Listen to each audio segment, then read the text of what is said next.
Mr. Speaker, pursuant to Clause 2A1 of Rule 9, I rise to give notice of my intention to raise a question of the privileges of the House, in the form of a resolution as is follows. Whereas Representative Cory Mills has on several occasions conducted himself in a manner that reflects discredit upon the House of Representatives.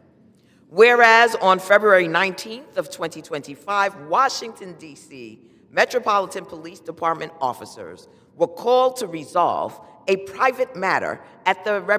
Representative Cory Mills' residence, where officers were called to the 1300 block of Maryland Avenue Southwest around 1:15 p.m. for the report of an assault.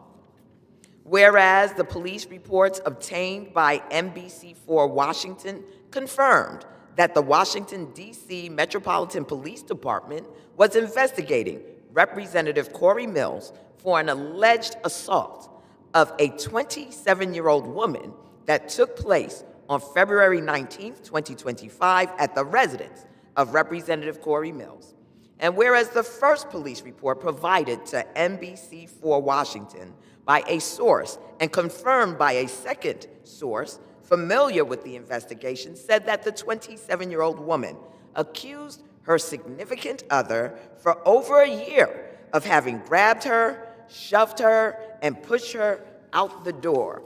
and also said the woman involved showed the officers bruises on her arm which appeared fresh. And whereas NBC4 Washington also reported that the Metropolitan Police Department identified Representative Cory Mills as the significant other of the alleged victim of assault, which alleged victim was a 27-year-old woman who was not the wife of Representative Cory Mills, and that the alleged victim let officers hear Subject 1, now identified by MPD as Mills, instruct her to lie about the origin of her bruises.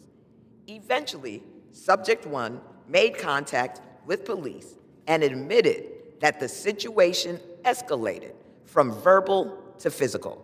but it was severe enough to create bruising. Whereas on February 21st, 2025, the Washington Post also confirmed 2 D.C. police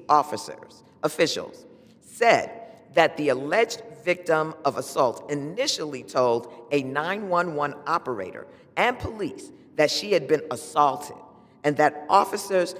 said she also had what seemed to be visible injuries, and that while a supervisor initially classified the offense internally as a family disturbance, police commanders later learned of the incident, reviewed the reports and body cam footage from the responding officers, and classified the case as domestic violence assault. And whereas on February 21st, 2025, NBC4 Washington also reported that the Metropolitan Police Department determined that probable cause to arrest Representative Cory Mills for misdemeanor assault existed and sent an arrest warrant for Representative Cory Mills to the United States Attorney's Office for the District of Columbia. However, then acting United States Attorney for the District of Columbia, Ed Martin, refused to sign the arrest warrant for Representative Cory Mills and instead returned the case to the Metropolitan Police Department for further investigation. Whereas on July 14, 2025, a different former romantic partner of Representative Cory Mills, who was apparently in a relationship with Representative Mills from November 2021 to February of 2025, reported to authorities in Florida that Representative Mills threatened to release nude images and other intimate videos of her and threatened to harm her future romantic partners in retaliation for her decision to end a relationship with Representative Mills after seeing the public records described above concerning the alleged February 2025 physical assault. Whereas in August of 2024, the Office of Congressional Conduct adopted and transmitted to the Committee on Ethics of the House of Representatives a report indicating that there was substantial reason to believe that Representative Cory Mills may have omitted or misrepresented required information in his financial disclosure statements, accepted excessive contributions to his campaign committee in the form of personal loans, and contributions may not have derived from Representative Cory Mills' personal funds,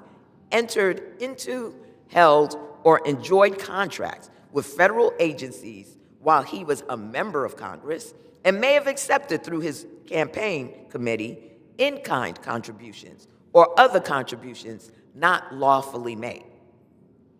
Whereas individuals who served with Representative Cory Mills have called into question the veracity of the accounts of events which formed the basis of a recommendation that Representative Cory Mills receive an award of a Bronze Star bestowed in 2021 for his service under enemy fire in Iraq in 2003.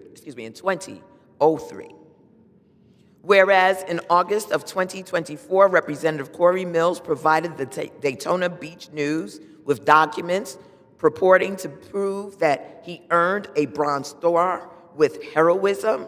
including a Department of Army Form 638 recommending Representative Cory Mills for a Bronze Star, which includes a signature from then Army Brigade Commander Arnold N. Gordon Bray.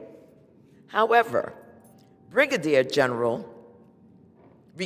Brigadier General Bray told the Daytona Beach News Journal in August of 2024 that he did not sign a Bronze Star recommendation for Representative Cory Mills. And whereas 5 people who served with Representative Cory Mills, including 2 men who were reported as having been personally saved by Representative Cory Mills at great risk to his own life as a basis for the recommendation for his Bronze Star in the Department of the Army Form 638, disputed that Representative Cory Mills was involved in their rescue or providing life-saving care. Whereas one private first class cited as having been involved in one of the listed achievements on Representative Cory Mills' Army Form 638, recommending him for a Bronze Star, denied that Representative Cory Mills provided him any aid, and also denied his injuries were life-threatening. Whereas one sergeant cited as having been involved in one of the listed achievements on Representative Cory Mills' Army Form 638, recommending him for a Bronze Star, called the account, a fabrication, and claimed that he was not involved in any claims that Cory Mills makes about me. And whereas despite the numerous available contradictions of the accounts forming the basis of the recommendation for his Bronze Star, Representative Cory Mills described the legitimate factual disputes raised by individuals he purportedly served with and rescued as, quote, slander and defamation, end quote, in a statement to the Daytona Beach News. Now, therefore, be it resolved that Representative Cory Mills be censured. Representative Cory Mills forthwith presents himself in the well of the House of Representatives for the pronouncement of censure, and whereas Representative Cory Mills be censured with the public reading of the resolution by the Speaker. Mr. Speaker, I rise to a question of the privileges of the House and offer the resolution that was previously noticed. A resolution offered from the floor by a member, other than the majority leader or the minority leader, as a question of the privileges of the House, has immediate precedence only at a time designated by the chair within 2 legislative days after the resolution is properly noticed. Pending that designation, the form of the resolution noticed by the gentlelady from New York will appear in the record at this point. The chair will not, at this point, determine whether the resolution constitutes a question of privilege. That determination will be made at the time designated for consideration of the resolution.